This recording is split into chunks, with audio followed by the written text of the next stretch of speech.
भारतीय बाजार जो कि कल की रफ्तार को आज भी कैरी करते हुए दिखाई पड़ रहे हैं। आज भी बाजारों में है तो खरीदारी और एडवांस डिक्लाइन कल की तर्ज पे ही आज भी बेहतर साइड पे ही एटलीस्ट कामकाज करता हुआ दिखाई पड़ रहा है। सेंसेक्स करीब 3/4% ऊपर कामकाज कर रहा है। निफ्टी रफली 0.5% के आसपास की बढ़त के साथ ट्रेड करता हुआ। निफ्टी बैंक जो कि 1/4% की बढ़त में कामकाज कर रहा है। मिड कैप इंडेक्स 1/4% ऊपर है और आज स्टार है स्मॉल कैप 1.5% की उछाल के साथ स्मॉल कैप इंडेक्स कामकाज करता हुआ। इसलिए एडवांस डिक्लाइन में करीब 2050 शेयर तेजी में कामकाज कर रहा है। रफली 476 या 500 शेयर बिकवाली में, यानी हर एक शेयर एक गिरावट के सामने करीब 5 शेयर ऐसे हैं जो कि तेजी के साथ कामकाज करते हुए आपको दिखाई पड़ेंगे। तो एक अच्छी तेजी ब्रॉडर मार्केट्स में देखने को मिल रही है। इसके अलावा आज एक लिस्टिंग हुई है एरिस इंफ्रा की, 18% नीचे कामकाज कर रहा है। सेक्टर वाइज आज मीडिया लीड करता हुआ 2.25% की तेजी में लीड कर रहा है। आईटी इंडेक्स करीब 1.5% ऊपर है और ऑटो इंडेक्स में भी 1% के आसपास एक खरीदारी है। आज थोड़ी बहुत बाइंग आपको दिखाई पड़ेगी टाटा समूह के अंदर, जहां पे खरीदारी देखने को मिल रही है और ब्रॉडर मार्केट्स भी अच्छी तेजी के साथ कामकाज कर रहा है। आज बातचीत करने के लिए हमारे साथ अंशुल जैन सर मौजूद हैं, जिनसे हम बातचीत करेंगे मार्केट्स को लेकर भी। जैन साहब से हम बातचीत करेंगे इंडिविजुअल स्टॉक्स को लेकर भी और जैन साहब से हम कुछ ही देर में बातचीत करेंगे आपके सवालों के जवाबों पर भी। लेकिन जैन साहब से बातचीत करने से पहले जरा निफ्टी के टॉप गेनर लूजर आपकी स्क्रीन पर आते हुए दिखाई पड़ेंगे। आज कहां पर खरीदारी है, कहां पर बिकवाली है, किस तरह की सिचुएशन यहाँ बनते हुए दिखाई पड़ रही है। आज टाइटन लीड कर रहा है, यहाँ पर खरीदारी देखने को मिल रही है। 3-3.5% का उछाल है। टाटा कंज्यूमर दूसरी टाटा समूह की कंपनी जो कि तेजी में कामकाज करते हुए। टेक महिंद्रा में खरीदारी है और इन्फोसिस करीब आईटी से ये आज लीड करता हुआ दिखाई पड़ रहा है। यहाँ पर तेजी देखने को मिल रही है। निफ्टी के टूटने वाले शेयरों की अगर बात की जाए तो सबसे ज्यादा बिकवाली आज देखने को मिल रही है बीईएल में, कोटक में, आयशर मोटर्स में और एक्सिस बैंक में, जहां पर बिकवाली आज के सत्र के अंदर आते हुए दिखाई पड़ रही है। इसके अलावा मिड कैप साइड पर जहां खरीदारी देखने को मिल रही है उसमें आइडिया लीड कर रहा है। यहां पर खरीदारी है एबी लाइफ, यहाँ पर थोड़ी बहुत बाइंग देखने को मिल रही है। कल्याण ज्वेलर्स, इनफैक्ट एबी लाइफ 2 दिन की बिकवाली के बाद खरीदारी में, कल्याण ज्वेलर्स में आज खरीदारी देखने को मिल रही है और साथ ही साथ बाइंग है जुबिलेंट फूड के अंदर भी। इसके अलावा स्मॉल कैप साइड पर जहाँ पर इनफैक्ट मिड कैप लूजर में डिक्सन टेक, एक क्लाइंट का जाना और इस स्टॉक में प्रेशर। इसके अलावा कोचिन शिपयार्ड में दबाव, पीबी फिनटेक में दबाव, मझगांव डॉक में यहाँ आज बिकवाली थोड़ी बहुत देखने को मिल रही है। स्मॉल कैप साइड पर आज खरीदारी जहां पर उसमें वेल्सपन इन्वेस्टमेंट है, एमसीएक्स है, इंडिया मार्ट है और टीटीएमएल, जहां पर आज खरीदारी है। बिकवाली वाली साइड की अगर बात की जाए तो आज बिकवाली है डेटा पैटर्न में, गार्डन रीच में, पूनावाला फिनकॉप में और जेन टेक्नोलॉजीज, कुछ और ऐसे नाम जहां पर बिकवाली आज के सत्र में आते हुए दिखाई पड़ रही है। चलिए अब बातचीत कर लेते हैं जैन साहब से। जैन साहब वैसे तो दिल्ली में मौजूद हैं लेकिन फिर भी हमसे थोड़े से दूर है अभी। जैन साहब ऐसी मतलब बेरुखी हमारे साथ क्यों कि आप हो तो दिल्ली में लेकिन हो हमसे दूर?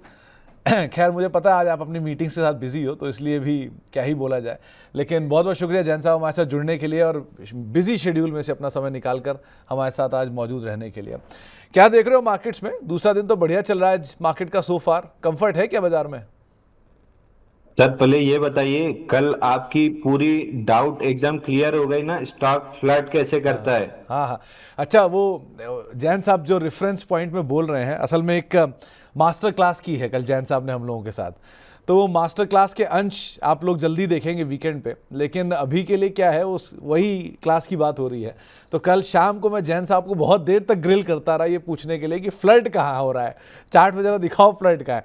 तो उन्होंने मुझे फ्लर्ट भी समझाया और अगर कोई फ्लर्ट करके फेलियर हो जाए लव का तो वो भी उन्होंने मुझे बता दिया कि कैसे फेलियर होता है। तो वो आप लोगों को वीकेंड में समझ में आएगा। मैंने समझ लिया हालांकि कैसे फ्लर्ट होता है, कैसे वीक होता है, और एक कप का हैंडल कहाँ छोटा होता है, कहाँ बड़ा होता है, मल्टीपल कप क्या होते हैं, वो सब टाइप के हैंडल भी इन्होंने समझाया। तो बहुत अच्छी क्लास थी, वो आप लोगों को वीकेंड में मिलेगी। उससे कुछ अंश इन्होंने आज इंस्टाग्राम पे शेयर भी किया। लेकिन जैन साहब अब बताओ बाजार कैसा लग रहा है? सर एक उसमें आप बेस भूल गए हैं कि हाँ बेस, जितना, क्योंकि जैन साहब को बेस पसंद है, ये एक बहुत इंपॉर्टेंट चीज़ उन्होंने मुझे बताई, तो उसके बारे में भी हम डिटेल में चर्चा करेंगे। तो बताओ जैन साहब क्या लग रहा है बाजार आज? सर बाजार तेजी में है। कल भी मैं यही बोल रहा था, आज भी मैं यही बोल रहा हूँ, आगे भी मैं यही बोलूंगा जब तक एफआईआई का डेटा नहीं पलटता है। और मेरे को लग नहीं रहा, मतलब पलटने का कोई रीजन भी नहीं दिख रहा है। बाई ऑन डिप्स की स्ट्रेटेजी रहेगी। 25,234 ये मेजर रेजिस्टेंस है। इसके ऊपर 1-2 दिन टिकना या वीकली चार्ट पे क्लोजिंग आना बहुत जरूरी है। जैसे ही आ जाएगी 25,847 का जो टारगेट हम डिस्कस कर रहे हैं वो तुरंत खुल जाएगा। तो आप डिप्स पे माल खरीद के चलिए और मतलब बाइंग ही करना है, लार्ज कैप्स में बने रहिए। टाइटन हो गया और M&M हो गया, इस टाइप के स्टॉक्स जो हम डिस्कस कर रहे हैं, L&T हो गया, बाई ऑन डिप्स ही करके चलना है। ये सारे ऑल टाइम हाई लगाएंगे। निफ्टी में भी पहले 25,847 और उसके बाद ऑल टाइम हाई लगेगा। केवल और केवल 25,234 इसके ऊपर क्लोजिंग चाहिए। वीकली मिल जाए बहुत बेहतरीन है, डेली पे एक दो दिन मिल जाए तो भी अच्छा है, बट ब्रेकआउट क्लोजिंग बेसिस पे सस्टेन भर कर जाए। तो क्लोजिंग बेसिस पे अगर सस्टेन कर जाए ब्रेकआउट तो ये तेजी और एक्सटेंड करेगी। जैन साहब, निफ्टी बैंक आज सपोर्ट है यहाँ से भी और आईटी का भी सपोर्ट आ रहा है प्रॉपरली, तो क्या लग रहा है निफ्टी बैंक ज़्यादा आगे बाजी मारेगा या आईटी की तेजी और रहेगी? सर निफ्टी बैंक यही वो कड़ी है जिसकी वजह से ब्रेकआउट आएगा या ब्रेकआउट सस्टेन होगा, क्योंकि इसके बिना मार्केट का चलना ये पॉसिबल नहीं है। इसके बिना मार्केट कोई निफ्टी में बड़ा मूव आ जाए, ऐसा हो नहीं सकता। मेजर वेटेज रखता है बैंकिंग, और बैंकिंग के बिना नहीं चलेगा। अब बैंकिंग में दिक्कत कहाँ है? बैंकिंग में दिक्कत है 57,049 पे, 57,050, ये लेवल के ऊपर क्लोजिंग आना मैंडेटरी है। जैसे ही आएगी 2000 पॉइंट की अपसाइड खुल जाएगी, और अगर बैंक निफ्टी 2000 पॉइंट चली तो निफ्टी को 25,847 आने से कोई नहीं रोक सकता है। तो ये एक छोटा सा रेजिस्टेंस रह गया है। जैसे ही ये रेजिस्टेंस निकलेगा, बाजार में अच्छी खासी तेजी डेवलप होगी। और एक चीज मैं आपको उसमें जोड़ देता हूं कि मैं इतना कॉन्फिडेंट, कल की फॉल देख के बहुत लोग घबरा गए थे, लेकिन मैं तब भी कॉन्फिडेंट था कि अगर और एक आध दिन की डिप मिलती है तो भी बाइंग की अपॉर्चुनिटी होगी। FII का डेटा इंडेक्स पे अगर आप देखेंगे तो कल शॉर्ट पोजीशंस ऐड हुई हैं 96,368 से बढ़ के 1,09,000 कॉन्ट्रैक्ट हो गए हैं। तो कल भी लगभग 12-13 हजार कॉन्ट्रैक्ट इंडेक्स फ्यूचर पे शॉर्ट ऐड हुए हैं, और ऑप्शंस पे तो लगभग 1,09,000 से बढ़ के ये आ गया है 1,63,466। 1,66,000 पे एक्सट्रीम, सॉरी 1,66,000 पे ओवरसोल्ड होते हैं। तो हम नियर अबाउट जब ओवरसोल्ड लेवल पे बचे हैं, तो नीचे जाने की जगह कितनी बचती है एक्सट्रीम ओवरसोल्ड तक? ओवरसोल्ड से अगर तगड़ा बाउंस आता है तो एक्सट्रीम ओवरसोल्ड से तो एकदम ही तगड़ा बाउंस बैक आता है, जो 21,800 से सीधा 25,000 तक चला गया था। तो अगर धीरे धीरे करके मार्केट और एक दो हफ्ते रेंज में वोलेटाइल रह जाता है और एक्सट्रीम ओवरसोल्ड लेवल टेस्ट कर जाते हैं, तो फिर हम ऑल टाइम हाई की नहीं, हम करीब करीब 26,500 27,000 की बात करने लगेंगे। अगर ओवरसोल्ड से बाउंस बैक करता है तो ऑल टाइम हाई की बात करेंगे। अभी फिलहाल ओवरसोल्ड पे है। तो अभी थोड़ा ओवरसोल्ड साइड पर है, लेकिन निफ्टी बैंक वो किंग मेकर होगा जो कि निफ्टी को एटलीस्ट तेजी दिला सकता है, तो इसके ऊपर ज़्यादा ध्यान दीजिएगा। आगे बढ़ते हैं। अच्छा जैन साहब, आज ये टाइटन और Tata consumer, rather Tata group ही तेजी में आया है थोड़ा थोड़ा, तो ये कैसा लग रहा है? टाइटन वापस रफ्तार ले रहा है, लग रहा है क्या तेजी रहेगी इस बारी सस्टेनेबल? सर तेजी रहेगी, सस्टेनेबल तेजी रहेगी, और बहुत सस्टेनेबल तेजी रहेगी। इसने अपना जो बॉक्स लो तोड़ा था और वहां से 3,000 से जो बॉक्स लो फेलियर किया था, उसका पहला ही टारगेट जो था वो बॉक्स हाई का था। ऑलमोस्ट जो टेस्ट होने वाला है, मतलब हो ही जाएगा, ऑल टाइम हाई पे है। बट मेरे को अंदर से स्ट्रॉन्ग गट फील आ रही है कि ये स्टॉक अपने ऑल टाइम हाई पे नहीं रुकेगा। इस स्टॉक में ब्रेकआउट बनेगा, और ब्रेकआउट का जो टारगेट बन रहा है वो करीब करीब 4200 से 4400 का बन रहा है। मैं 44 के साइड में ज्यादा रहूंगा, लेकिन 4200 पे चूंकि फिबोनाची एक्सटेंशन है तो मैं उसको भी कंसिडर कर ले रहा हूँ। बट ब्रेकआउट का जो टारगेट बन रहा है ऑल टाइम हाई के ऊपर 4400 का बन रहा है। तो जिसने भी 3,000-3,200 पे हमारे कहने पे लिया है, बहुत जल्दी ना करें बेचने की, थोड़ा सा समय अवधि उसकी बढ़ा लें और आराम से वेट करें। ओके, तो टाइटन करीब 4,000 प्लस के टारगेट्स यहाँ गोइंग फॉरवर्ड आ सकते हैं। आप थोड़ा समय दीजिए इसको, इसमें जल्दबाजी मत कीजिएगा। अब शुरुआत करते हैं सवाल जवाब के सिलसिले की और बातचीत करेंगे दर्शकों के सवालों पर। लेकिन अगर आपका भी कोई सवाल है, जैन साहब से कोई भी सवाल पूछना चाह रहे हैं, तो आप हमारे साथ जुड़ सकते हैं। 9311211874 ये हमारा व्हाट्सएप नंबर है। इसके अलावा money9query@tv9.com ये हमारा ईमेल आईडी है। आप ट्विटर, फेसबुक, यूट्यूब के जरिए भी हमारे साथ जुड़ सकते हैं। साथ ही साथ अब मेंबरशिप प्लान्स भी ऑन है, तो आप मेंबरशिप प्लान्स का इस्तेमाल भी कर सकते हैं इस कार्यक्रम का हिस्सा बनने के लिए। तो वो एक अलग माध्यम आपके लिए यहाँ पर नया शुरू हो चुका है। अब पहले सवाल के ऊपर बातचीत करते हैं। इनफैक्ट पहला सवाल आया है जिग्नेश बबारिया जी का। वो पहले तो आपके बहुत बड़े प्रशंसक हैं और पूछ रहे हैं कि मोमेंटम वाली स्ट्रेटजी कहाँ मिलेगी आपकी। तो इसका जवाब जैन साहब आप क्या ही दोगे, मैं ही दे देता हूँ। मोमेंटम वाली स्ट्रेटजी जैन साहब की आपको इस सैटरडे संडे में मिलने वाली है, क्योंकि ये हमने इसके ऊपर काफ़ी हद तक एक रिकॉर्डिंग की है और वो कल देर शाम तक रादर जैन साहब हमारे साथ मौजूद रहे थे, वो स्ट्रैटेजीज़ के ऊपर ही प्लान कर रहे थे। वैसे तो ये बहुत सारी स्टडी है, एक बार में तो नहीं होगी, लेकिन उसका एक कर्टन रिजल्ट जैसा आप लोगों को दिखाई पड़ेगा, जिसमें आप बहुत कुछ सीख जाएंगे। तो वो स्ट्रैटेजी आपको वीकेंड पे मिलेगी, आप वहाँ पर इसको सुन पाएंगे। तो ऐसी और भी स्ट्रैटेजीज़ के ऊपर हम काम करेंगे जैन साहब के साथ, लेकिन वो पहला मास्टर क्लास हमने जैन साहब के साथ किया है, वो जल्दी आप लोगों को अनवील होता हुआ दिखाई पड़ेगा। अगला सवाल आता है रीना परमार जी का, जो कि जुबिलेंट फूड के ऊपर है। 755 रुपए के दाम पे इन्होंने खरीदारी कर रखी है और REC 418 रुपए के दाम पे खरीदारी है। 2 वीक के लिए क्या टारगेट्स आप इसमें देख रहे हैं? सर जुबली एंड फूड में तो जिस हिसाब का स्ट्रक्चर बन रहा है, ये स्टॉक अपने ऑल टाइम हाई की तरफ जाने की तैयारी कर रहा है। ये पूरी जो ये खाने पीने वाला पैक है, इसको जो भी QSR, इसमें सबसे बेहतरीन और सबसे स्ट्रॉन्ग काउंटर जुबलिएंट फूड आता है। तो ऑल टाइम हाई जो क्लोजिंग बेसिस पे है 881, ये टारगेट आपको मिल जाएगा। फिलहाल के लिए बन रहा है, एक स्ट्रक्चर बन रहा है जिसका ब्रेकआउट 759 पे है। बट अगर आपको चाहिए तो आप प्रीएम्प्टिव बाई कर सकते हो। 759 के बाद स्टॉप लॉस थोड़ा सा बड़ा हो जाएगा, ये रिस्क लेने जैसी है। तो अगर आप प्रीएम्प्टिव बाई करना चाह रहे हो तो यहाँ पे कर सकते हो, कोई बहुत बड़ी दिक्कत समझ में आ नहीं रही है। ऑल टाइम हाई तो आराम से मिल जाएगा, वहां पे दोबारा इसको कंसिडर करेंगे, मतलब रिव्यू करेंगे कि रखना है या बेचना है। वहीं अगर आप REC लिमिटेड देखेंगे तो मेरे को अभी स्टॉक अच्छा नहीं लग रहा है। समवेयर ये स्विंग लो है 287 के अराउंड, मेरे को वहां तक के टारगेट दिख रहे हैं। तो मेरे को स्टॉक ये और इसका भाई दोनों PFC मेरे को समझ में नहीं आते हैं। रैलीज मिलती हैं और तुरंत पिटने लगता है। हालांकि बॉक्स लो रिजेक्ट हुआ है तो बॉक्स हाई तक जा सकता है 420 के अराउंड, बट पार्टिसिपेशन नहीं होना चाहिए, ये नीचे की तरफ ज्यादा चलेगा। तो यहाँ शायद नीचे की तरफ के लेवल्स और खुलते हुए दिखाई पड़ेंगे। Better is Jubilant food positioned है, ज़्यादा बेहतर पोजीशनड है, उसके लिए ये ज़्यादा अच्छा आपको दिखाई पड़ेगा। इसके अलावा एक सवाल आया है कोपरान को लेकर, यहाँ क्या बाय कर सकते हैं? आप क्या राय रखते हो?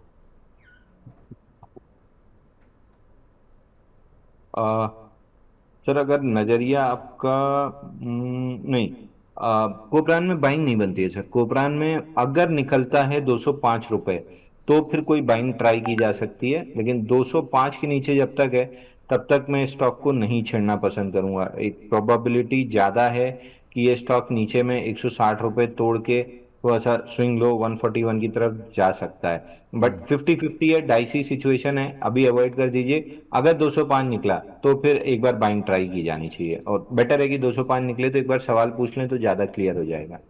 तो 205 के निकलने की सूरत में आप एक बार ज़्यादा इस पर दोबारा सवाल पूछ लीजिएगा, लेकिन अभी के लिए पहले 205 का लेवल को ब्रीच करने दीजिए।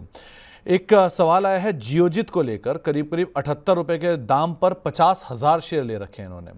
शेयर 82-83 की रेंज में पहुंच ही गया है, क्या किया जाए इसमें? सर जियोजित में अगेन 82 का लेवल प्रोटेक्ट हो गया है तो कोई बहुत खास दिक्कत नहीं दिख रही है। बट उस हिसाब से देखेंगे तो लेवल स्वीप करके और रीटेस्ट करके दोनों आया है। ऊपरी स्तर आपको मिल सकते हैं। ऊपरी स्तर में आपको जो पहला टारगेट मिलेगा 91-92 की जोन मिलेगी, और 91-92 निकलता है तो उसके बाद आप फिर भले बड़ी तेजी प्ले कर सकते हैं। तो चार्ट कोई बहुत खराब नहीं लग रहा है, बट हाँ थोड़ा सा सतर्क होके प्ले करेंगे क्योंकि इन स्टॉक्स में बड़ी तेजी से गिरावट भी आने लगती है। तो थोड़ा सा मतलब अगर मामला पलटता है तो फिर फटाफट एग्जिट भी करना पड़ेगा। उसका लेवल आता है 82, तो ट्रेलिंग स्टॉप लॉस 82 ले लीजिए, और ऊपर में पहला ही टारगेट पकड़ेंगे 91 से 94 जोन का। तो 82 आपका ट्रेलिंग स्टॉप लॉस रहेगा। 91, 92 के टारगेट्स के लिए आप अपनी पोजीशंस को होल्ड कर सकते हैं, और जैसे जैसे मोमेंटम आए इसको आगे फर्दर ट्रेल भी कर सकते हैं। एक सवाल अविनाश काले जी का है, ये जीनस पावर में एक सवाल पूछ रहे हैं कि क्या इन्हें यहाँ पर एंट्री करनी चाहिए या अभी अवॉइड करना चाहिए? जीनस पावर नहीं सर, अभी नहीं करना चाहिए। ऊपर में इसने ब्रेकआउट फेल किया है, बढ़िया ब्रेकआउट आया था, गैप के साथ ब्रेकआउट आया था 409 का, लेकिन 2 ही 3 दिन बाद एकदम से फेल हुआ है। तो लॉन्ग लिक्विडेशन में है। पहला टारगेट 324 का आता है, 324 निकलता है तो फिर कुछ देखा जा सकता है। लेकिन इसमें दो दिक्कत है, डेली चार्ट पे बेरिश लग रहा है, वीकली चार्ट पे इसके उलट थोड़ा सा सपोर्ट लेने की कोशिश कर रहा है। तो थोड़ा सा कंफ्यूजिंग चार्ट ज्यादा है, नॉट वेरी क्लियर। तो आई वुड मैं ये बोलूंगा थोड़ा सा रुक जाइए, उसके बाद 1-2 हफ्ते इसमें क्लैरिटी आने का टाइम दीजिए, उसके बाद करेंगे तो ज्यादा अच्छा है। लेकिन 324 अगर आता है तो फिर वहां पे हम रिव्यू जरूर करेंगे। अच्छा, ये जैन साहब ये वही ब्रेकआउट का फेलियर है जो कल रात को आप समझा रहे थे, ऊपर के लेवल पे एक स्पाइक आता है, फिर वो वहां हो नहीं पाता तो नीचे आ जाता है, वही? सर वो ब्रेकअप पैटर्न जो अपन ने डिस्कस किया था। ओहो हो, खैर। तो अभी के लिए इसको आप अवॉइड करिए, लेकिन जो लेवल्स आपको बताए गए हैं उन लेवल्स के आसपास दोबारा रिव्यू यहाँ पर किया जाएगा। इसके अलावा जैन साहब, एक और सवाल जो हमारे पास आया है वो आया है सीमेंस एनर्जी। इनके पास डीमर्जर के शेयर मिले हैं इन्हें, दो इसके चार्ट्स तो बहुत होंगे नहीं, 3-4 दिन पहले तो ये शेयर लिस्ट ही हुआ है, लेकिन करना क्या चाहिए इसमें अगर आप ट्रैक कर पा रहे हो तो? सर बहुत लिमिटेड डेटा है, लेकिन जितना भी डेटा है उसमें फिलहाल के लिए तो एक बाइंग स्ट्रक्चर दिख रहा है, 3 दिन की सेलिंग को एब्जॉर्ब करके ऊपर आ रहा है।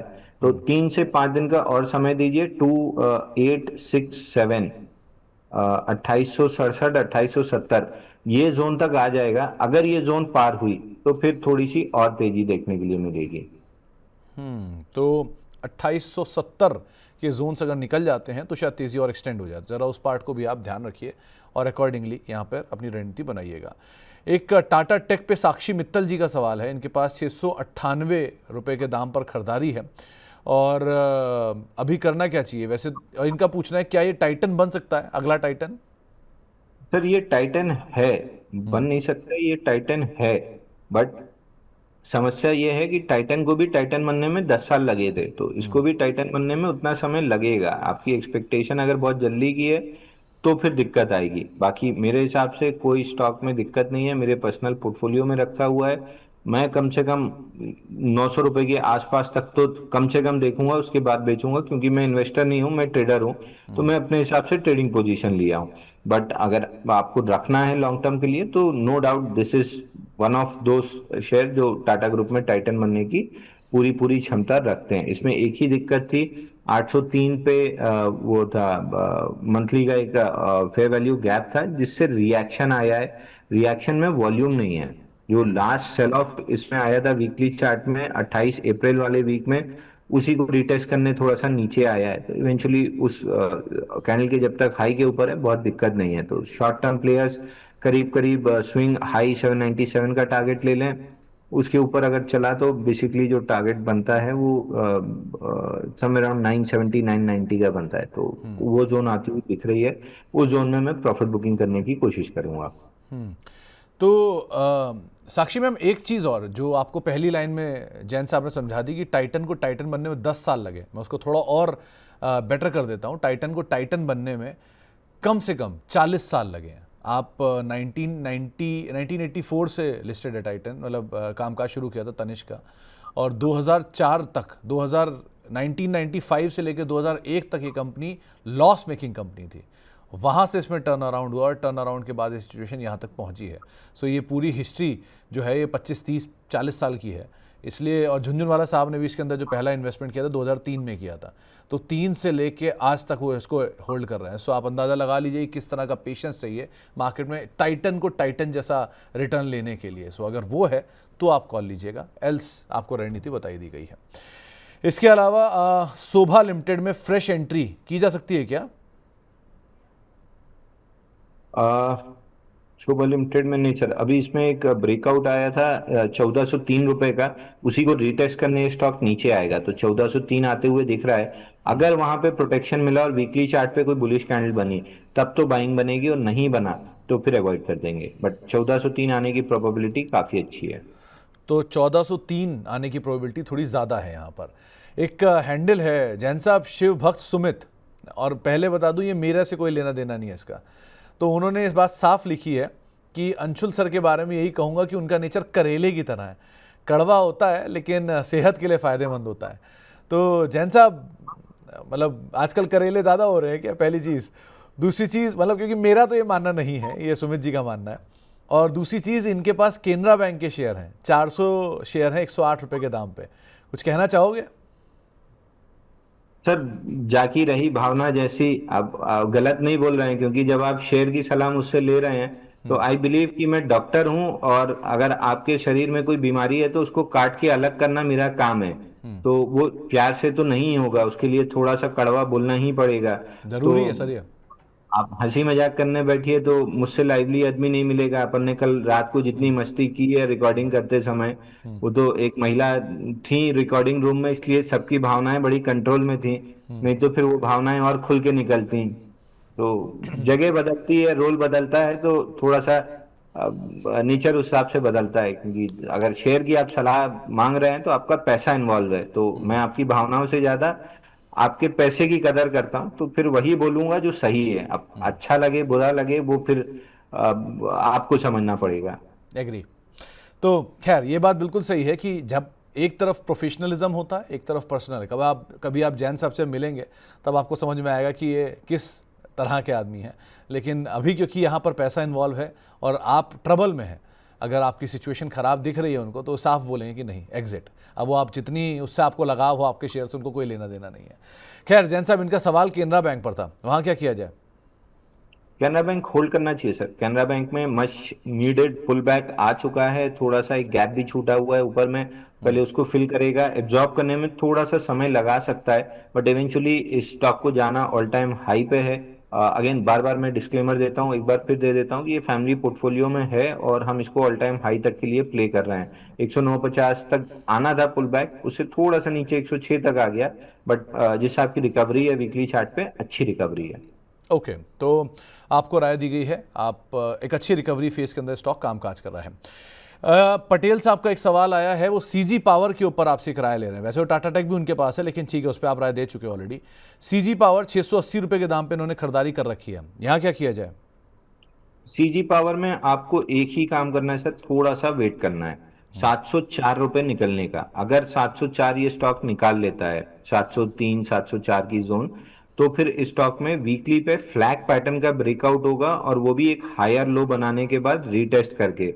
तो टारगेट कम से कम 811 रुपए का आएगा, और आइडियल टारगेट इसका जो प्रीवियस ऑल टाइम हाई है 874 रुपए का, वो आएगा। बट जब तक 704 के ऊपर सस्टेनेबल बेसिस पे बड़े वॉल्यूम से ब्रेकआउट ना दे, तब तक प्रीएम्प्टिव बाय नहीं करना है। ये प्रीएम्प्टिव बाय करने वाला स्टॉक नहीं है। ये स्टॉक तभी बाय करना है जब ब्रेकआउट ले ले, और अच्छे वॉल्यूम से ले ले और सस्टेन कर ले। तो जब ब्रेकआउट पे इतनी सारी कंडीशंस हैं, तो मैं ये सजेस्ट करूंगा कि जब 704 के ऊपर टिकने लगे तो सवाल पूछ लें, कोई ना कोई सवाल पूछ ही लेगा, तो वहां पे क्लियर हो जाएगा कि ब्रेकआउट की क्वालिटी कैसी है। तो आप को राय बताई गई है, प्रीएम्प्टिव बाय एटलीस्ट मत करिए, और बाकी जैसे जैसे लेवल्स बनते जाए उसके हिसाब से कॉल लेते रहिएगा। एक जेसाराम जी का सवाल आया है, आपके प्रशंसक भी हैं ये, जेएम फाइनेंशियल के बारे में ये जानना चाह रहे हैं, ये क्या इसको होल्ड करना चाहिए या निकल जाना चाहिए?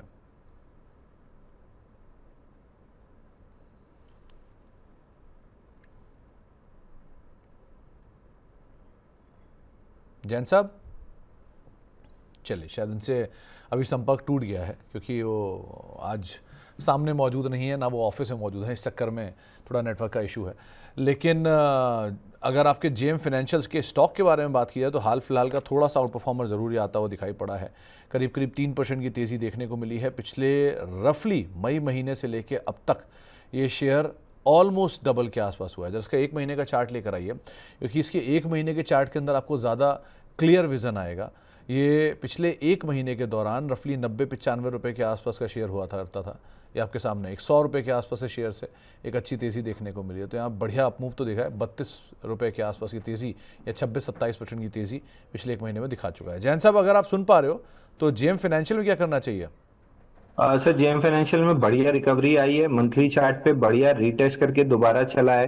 हालांकि जिस गति से रीटेस्ट किया था एक बार को, तो मेरे को भी डर लगने लगा था कि कहीं ये फेल ना कर दे, क्योंकि ब्रेकआउट पॉइंट के नीचे मंथली चार्ट पे 61 मंथ्स का ब्रेकआउट था, और जितना गंदा रीटेस्ट था एक बार के लिए डर लगने लगा था। बट जो ये हैमर बनाया अप्रैल में, मार्च में छोटी कैंडल थी, अप्रैल में हैमर बना के फॉलो थ्रू मूव मिला है, कंफर्टेबल लग रहा है। ये स्टॉक अपना ऑल टाइम हाई ना सिर्फ रीटेस्ट करेगा बल्कि उसके ऊपर भी निकलेगा। तो इसका प्रीवियस ऑल टाइम हाई 191.60 है, ये आपका बेयर मिनिमम टारगेट होगा, और उसके बाद एक्सटेंशन प्ले करेंगे। बट उसके पहले एक झटका इसको मिलेगा 168.75 पे, जो इमीडिएट शॉर्ट टर्म का स्विंग हाई था, क्योंकि वहां से बड़ा रिएक्शन आया था।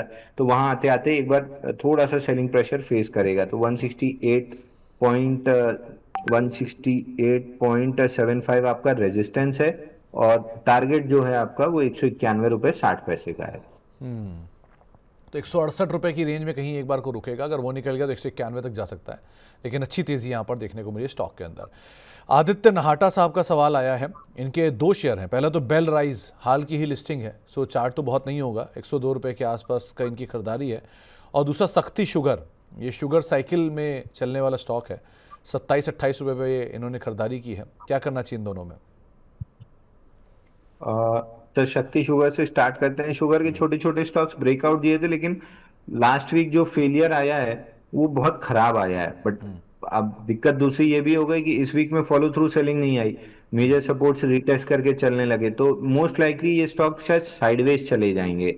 और शक्ति शुगर स्पेशली देखेंगे मंथली चार्ट पे, तो अभी तक प्रीवियस मंथ की रेंज पार नहीं कर पाया है, तो ये इनसाइड बार बनी रह सकती है। बट समहाउ मतलब चार्ट पे नहीं दिख रहा है, लेकिन इस टाइप के जब पैटर्न्स बनते हैं तो जनरली जो गट फील आती है वो गट फील आ रही है कि ये 32-33 रुपए जाएगा। तो मैं गट फील के बेसिस पे आपको बोल रहा हूँ कि आप 23 रुपए का स्टॉप लॉस लगा के स्टॉक को थोड़ा सा समय दीजिए। ये पैटर्न जो डेवलप हो रहा है मोस्ट लाइकली वीक लॉन्ग्स को शेक किया और ये ऊपर ही की तरफ जाएगा। बट अगर 23 रुपए टूट गया तब तो फिर पैटर्न एकदम से खराब हो जाएगा। 23 रुपए इसके लिए वीकली मंथली दोनों पे मेजर सपोर्ट है, वो जब तक प्रोटेक्टेड है आपको एक बार लॉन्ग होल्ड करना चाहिए, पैटर्न बिल्ड होने का समय देना चाहिए। दूसरा स्टॉक इनका बेल राइस था। बेल राइस में आज जिस हिसाब से वॉल्यूम की और कैंडल की फॉर्मेशन है, ये अच्छी लग रही है। मतलब वॉल्यूम जो कैंडल की फॉर्मेशन आई है एकदम वर्टिकल अपमूव है, ऑलमोस्ट ओपन लो से चली है और ब्रेकआउट देने के कगार पे है। इस स्टॉक में जैसे ही 106-108 का लेवल निकलेगा, एक छोटे से आईपीओ बेस का ब्रेकआउट होगा जिसका टारगेट 130-135 रुपए आएगा। मगर 130-135 आते आते प्रॉफिट भी बुक कर लेना है अगर आप 108 रुपए का ब्रेकआउट बाई करेंगे तो, क्योंकि बड़ा बेस नहीं है तो बड़ा मूव नहीं आएगा। छोटे मूव के साथ खुश रहिए और प्रॉफिट लेके बाहर हो जाइए। तो छोटे मूव्स आएंगे उसके साथ आप खुश रहिए और प्रॉफिट लेकर निकल जाइए, ज़्यादा बेटर रणनीति आपको बताई गई है। वैसे तो जैन साहब, आपसे आईपीओ के ऊपर आगे चर्चा करते हैं, लेकिन किसी एक दर्शक ने सवाल पूछ लिया इसलिए आपसे पूछ रहा हूँ। आप एचडीबी फाइनेंशियल को लेकर क्या स्ट्रैटेजी सोच रहे हैं, क्या आईपीओ को लेकर? सर एचटीबी में अगेन मतलब जो मेरा स्टैंडर्ड फॉर्मूला है कि वो नहीं होना चाहिए, ओएफएस। बड़ा ओएफएस नहीं होना चाहिए, वो स्टॉक में है। तो उस लिहाज से केवल कंपनी के प्रमोटर और जो पेरेंट कंपनी है उसका चूंकि बहुत अच्छी रेपुटेशन है, अब तक वो वेल्थ क्रिएटर रहा है, तो उस हिसाब से अगर मैं देखूं तो एक बार के लिए आई वुड से कि आप ट्राई कर लो, लेकिन लिस्टिंग पे बेच के निकल जाना। लिस्टिंग पे जो भी थोड़ा बहुत पैसा मिले, क्योंकि मिलेगा मेरे ख्याल से मिलना चाहिए, तो लेके निकल जाना चाहिए। तो मैं अपने जो फॉर्मूला है उसको एक बार के लिए सिर्फ इसलिए छोड़ रहा हूं क्योंकि इसके पीछे एचडीएफसी का नाम है। अगर एचडीएफसी का नाम नहीं होता तो मैं बिल्कुल भी आपको मना कर देता कि इसको अप्लाई नहीं करना है, देखना भी नहीं है, छूना भी नहीं है। बट चूंकि एचडीएफसी का नाम है और मुझे उस पर बहुत भरोसा है, एथिकली बहुत स्ट्रांग रहे हैं, तो मेरे को लगता नहीं कि किसी तरह का इन्फ्लेशन या इन्फ्लेटेड प्राइस या इस टाइप का होगा। इन्वेस्टर्स के लिए टेबल पे छोड़े होंगे पैसा, तो कुछ ना कुछ आपको पैसा मिलेगा, 30-40-50 रुपए लिस्टिंग पे मिलेगा, उतना लेके अपना बुक कर लीजिएगा। तो बेटर है आप सिर्फ इसलिए इन्वेस्ट करिए क्योंकि इसमें एचडीएफसी का नाम इन्वॉल्व है। एल्स यहाँ पर जैन साहब को कोई ऐसा कंफर्ट नहीं है। और भी बहुत सारे नाम हैं, बहुत सारे आईपीओ आ रहे हैं, उनको भी आप देख सकते हैं जहाँ पर फ्रेश इशू है, जहाँ पे ओएफएस नहीं है। उनका सीधा फंडा है जैन साहब कि जहाँ पर ओएफएस है उनको अवॉइड करिए, जहाँ फ्रेश इशू है उनको आप एक बार को देख सकते हैं। सो फ्रेश इशू वाले शेयर देख लीजिए। पैसा ही बनाना आपका ध्येय है, वो एचडीबी से बने या किसी और से बने, उसके हिसाब से आप रणनीति बना सकते हैं। आगे बढ़ते हैं और कुछ और सवालों को भी शामिल कर लेते हैं। अगले कुछ सवालों में जो अगला सवाल मेरे पास आया वो है केईसी इंटरनेशनल को लेकर। आदर्श पांडे जी का सवाल है, वो पूछ रहे हैं कि क्या शॉर्ट टर्म टारगेट रहेंगे केईसी में, और गेल को अगर एवरेज करना हो तो कहाँ एवरेज करना चाहिए? तो केईसी में almost on the verge of breakout है, ऊपर 933 रुपए अगर निकला, अगर 933 निकाल लिया स्टॉक ने, तो इसमें बढ़िया से एक अपसाइड बनेगी जिसका टारगेट समवेयर अराउंड 1145 के आसपास आना चाहिए, रफली उस रेंज में आना चाहिए। तो अगर ये स्टॉक टिक जाता है 933 के ऊपर क्लोजिंग बेसिस पे, तो बढ़िया अपसाइड बन जाएगी। डेली चार्ट पे एकदम टाइट रेंज है, फ्लैग दिख रहा है, आज वॉल्यूम भी almost double the average volume हो चुका है, तो चीजें ठीक लग रही हैं। बट ये प्रीएम्प्टिव बाई करने वाला स्टॉक नहीं है। 933 निकले उसके ऊपर क्लोज करे 1 से 2 दिन, तो ब्रेकआउट कंफर्म हो जाएगा, तब बाई कीजिएगा। 1145 का टारगेट रहेगा। स्टॉप लॉस तब आपका बनेगा 865 रुपए का। तो 865 रुपये का एक स्टॉप लॉस यहाँ पर आप मेंटेन करके चल सकते हैं। और गेल, इसमें क्या देख रहे हो? गेल में थकावट है सर। गेल उस हिसाब से चल नहीं रहा जिस हिसाब से चलना चाहिए। गेल में थोड़ी सी थकावट है, और ये थकावट रह भी सकती है कुछ समय, बट इवेंचुअली ये स्टॉक 205 रुपये निकल जाएगा। तो मेरे को बहुत ज़्यादा दिक्कत नहीं दिख रही है। फिलहाल डिप आ रही है, डिप गैप फिलिंग के लिए भी हो सकती है, तो थोड़ा सा अवॉइड कीजिए फ्रेश लॉन्ग्स। 174 172 की जोन में एक गैप है, वो फिल होता है तो फिर वहां पे फ्रेश बाइंग किसी को करनी है तो देख सकते हैं। बट ये याद रखिए, ये ऑटो है, धीरे धीरे चलेगा। ये कोई रेसिंग कार नहीं है कि आपको फटाक से आपके टारगेट तक पहुंचा देगा। नहीं, ऑटो ही है ना, ये ऑटो से धीमे वाला तो नहीं है ना, जो फटफट सेवा टाइप रहती है? नहीं नहीं सर, ऑटो है और मजबूत बिल्टअप वाला ऑटो है कि बॉडी स्ट्रांग है उसकी, चलेगा, थोड़ा धीरे चलेगा। चलिए, ध्रुव पाठक साहब आपसे एक सवाल पूछ रहे हैं कि इक्सिगो जो हाल में ही लिस्टिंग है, और एस्टर डीएम, इन दोनों में अगर एंटर करना हो तो क्या टारगेट, क्या स्टॉप लॉस?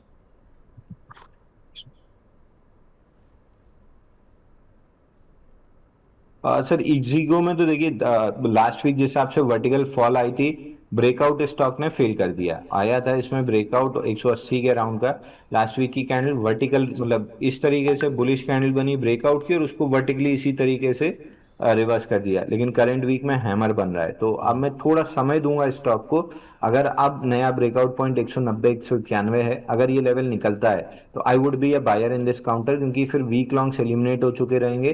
फिर 240 250 जाना इसके लिए आसान होगा। तो ठीक है। 190 निकलने के बाद 170 के स्टॉप लॉस से बाई कीजिए, आपको बढ़िया इसमें पैसा बनता हुआ दिखेगा। दूसरा इनका एस्टर डीएम, इस स्टॉक में ब्रेकआउट आ रहा है, ये वो रिस्क है जो आपको लेनी चाहिए। वीकली चार्ट पे 1 2 3 4 5, ये छठवां हफ्ता है जहां पे इनसाइड बार है।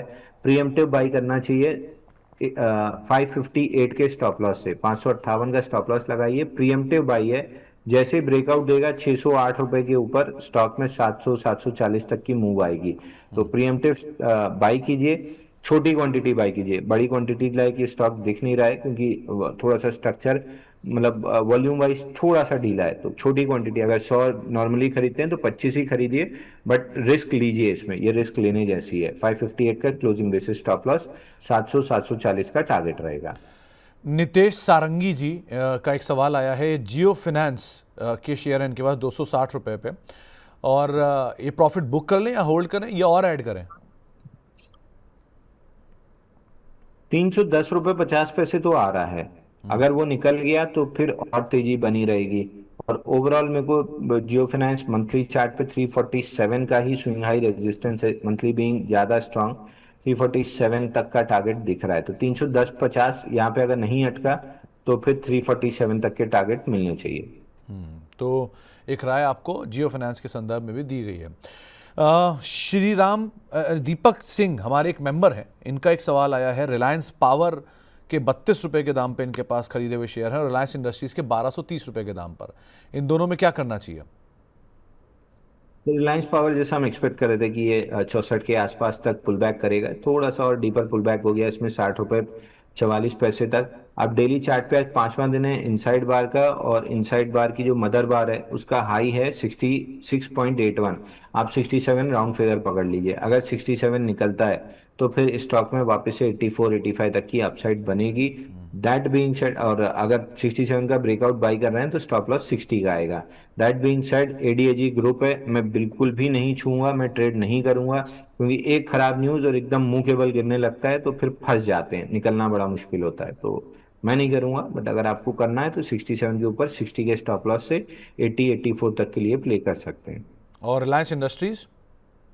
रिलायंस मेरे पर्सनल पोर्टफोलियो में सर तो 22 साल की सलाह नहीं रहेगी, बट रिलायंस को मैं 1533 के पास बुक करने की कोशिश करूंगा। ओके, तो 1533 के पास आप कहीं बुक करने की कोशिश यहाँ पर रिलायंस इंडस्ट्रीज के लिए की जाएगी।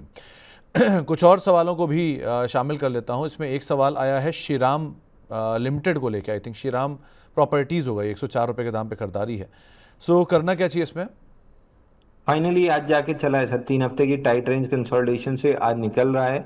104.80 का एक रेजिस्टेंस है, अगर निकाल लिया, वैसे तो निकाल ही लेना चाहिए, अगर निकाल लिया तो सीधा सीधा वीकली का जो स्विंग हाई, सॉरी मंथली का जो स्विंग हाई है 119 रुपये 72 पैसे, यहाँ तक आराम से आ जाएगा। तो मेरे ख्याल से निकलेगा, इतना वेट किया है, थोड़ा सा और वेट करना चाहिए, बट 119 रुपये 72 पैसे मेजर रेजिस्टेंस है, वहां पे एक बार प्रॉफिट बुक कर लें 119 रुपये के आसपास।